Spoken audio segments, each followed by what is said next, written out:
Magandang hapon! Kumusta po? Narito po ulit ang update natin para sa lagay ng ating panahon.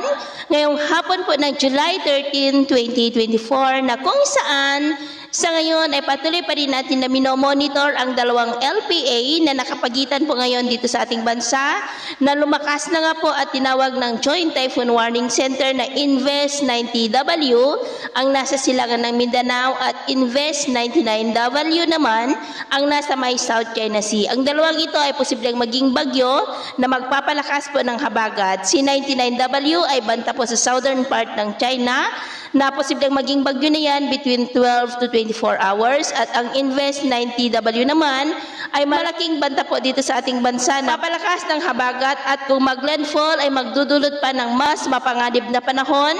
Kaya patuloy lamang po natin nababantayan ang mga ito at ang susunod na bagyo na mabuo o kaya ay papasok sa ating area of responsibility ay tatawagin po sa local name na Bagyong Botchoy. Mga pinapakita ng forecast model na ating ginagamit hanggang po sa susunod na 2 linggo.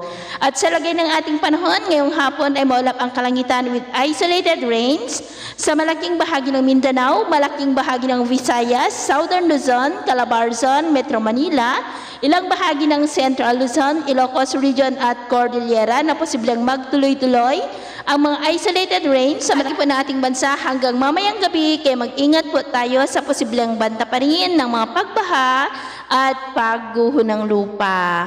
At sa atin naman po mga baybayin, iwasan po muna natin ang papalaot, lalo na po sa mga baybayin ng Palawan, dahil ang mga alon po dyan ay posibleng aabot hanggang po sa 2.5 to 3 meters height.